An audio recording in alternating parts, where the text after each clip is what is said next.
Hello everyone, welcome to our YouTube channel the legal playbook. आज हम concept in research methodology देखेंगे। Research methodology क्या होता है? अब पिछली वीडियो में हमने रिसर्च का मीनिंग देखा, अब हम रिसर्च मेथडोलॉजी का कंसेप्ट देखेंगे। क्या है research methodology? A concept is a fundamental element of the purpose of research. It refers to abstract idea or mental image that helps in understanding and analyze the real world. And जो problems रहते हैं मतलब society में जो problems रहते हैं उसके ऊपर हमें रिसर्च करना होता है। Concepts are used to identify and define the phenomena, events, or objects that are studied in a research. They are not directly measurable or observable in their raw form, but they are crucial for formulating a research questions, building theories, and analyzing the data. Nature क्या है research methodology का and characteristics क्या है? First one is an abstracting nature. Concept are not tangible, they exist in the realm of ideas. For example, the themes like a justice, freedom, poverty or motivation cannot be physically touched or seen. ये क्या है कि abstract, tangible, not tangible.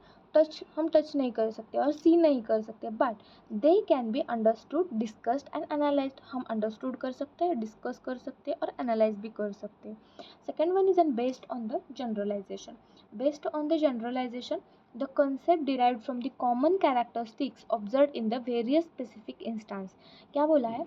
Based on the generalization means concept are derived from common characteristics served in a various specific instance. For example, the concept of leadership. जो concept of leadership है may come from observing traits और behaviors that come into the people who influence others. इसका मतलब क्या है? जो leadership है वो बेसिकली क्या होता है? लीडरशिप का मतलब जो पर्सन अदर पर्सन के ऊपर इन्फ्लुएंस क्रिएट करता है उनको हम लीडरशिप बोलते हैं, उसको ही based on the generalization. Third one is an culturally and contextually defined. Many concepts carry different meanings in different cultural or disciplinary context. For instance, the concept of justice may vary significantly between Western and Indian philosophy tradition.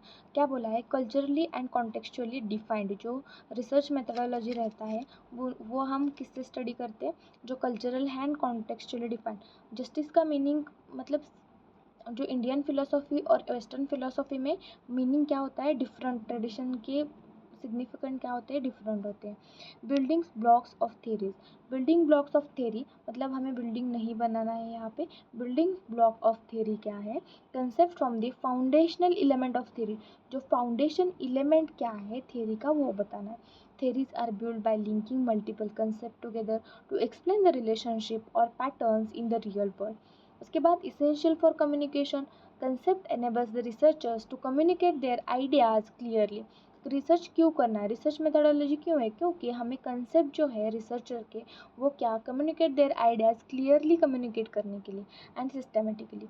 When concept is well defined होगा, जब concept well defined, हमने jurisprudence में देखा कि कितने research, उसको research ही बोलेंगे हम, कितने रिसर्च हुए, एवरी जूरिस्ट ने क्या क्या क्रिटिसिज्म कर करके कितने जूरिस्प्रूडेंस में कितने थेरीज बताए.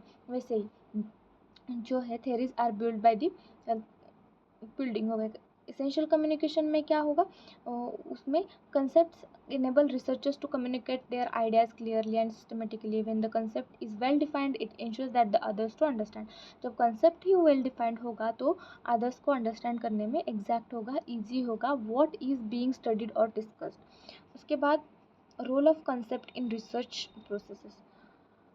अब in a research methodology, concept serves various crucial functions. Formulation of research questions.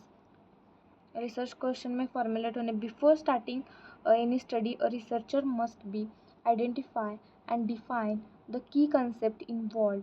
सबसे पहले हमको कंसेप्ट क्लियर होना चाहिए. For example, in studying gender equality in work place, the concept of gender equality work place must be clearly understood. सबसे पहले हमें gender क्या होता है ये पता होना चाहिए, तो ही हम रिसर्च कर सकते हैं जेंडर इक्वालिटी पे.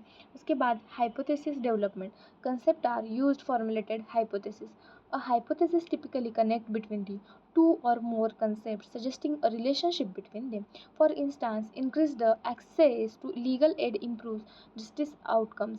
क्या बोला है, connects the concept of legal aid and justice outcome. कैसे कनेक्टिविटी, हाइपोथेसिस डेवलपमेंट में क्या बोला है, एग्जाम्पल यह है, legal aid improve the justice outcome. क्या बोला है, लीगल एड का कैसे कनेक्टिविटी है आउटकम से, जस्टिस आउटकम से, वो बताएंगे। उसके बाद ऑपरेशनलाइजेशन, वो क्या बोला है, since the concept are abstract they must be translated into the measurable variables for empirical research, this is called as an operationalization. उसके बाद फॉर एग्जाम्पल में क्या लेंगे, ऑपरेशनलाइजेशन में, for example the concept of socio economic status can be operationalized through variables like income level, education and occupation. क्या बोले, concept of socio economic status, हमारा socio economic status जो है किस पे बेस्ड होगा, किससे connectivity, variables like income level कितना है हमारा, हमारी एजुकेशन कितनी हुई है और ऑक्यूपेशन क्या है हमारे, उसके ऊपर हमारा इकोनॉमिक्स जो है, सोशो इकोनॉमिक स्टेटस जो है वो पता चलता है। उसके बाद डाटा कलेक्शन और एनालिसिस, डाटा कलेक्शन और एनालिसिस में क्या होगा, once the operationalized concept, operationalized concept guidance खत्म हुआ, देन हमारा क्या आएगा, डाटा कलेक्शन आएगा of relevant data.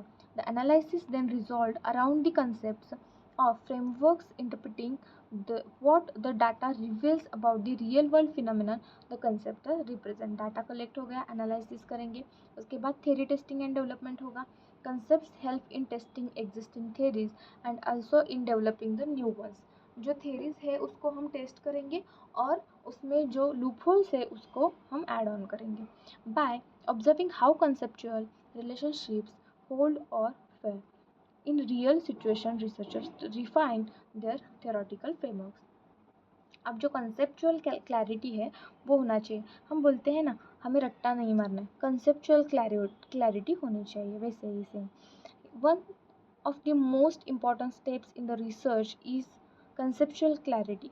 Vague or purely defined concepts lead to confusion and unreliable result. Therefore, the researcher often spends significantly time reviewing the literature, refining definitions, and specifying what exactly is meant by the key concept of the used. Last point is in conclusion. Research methodology का conclusion क्या है? In summary, a concept in research methodology is not just a word or a term. It is an idea that helps the structure and make the sense of research process.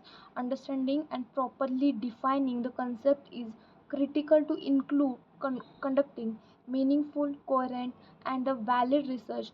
Every successful research project is grounded in the careful selection, definition, application of the relevant concept. ये हुआ हमारा concept of research methodology. Thank you.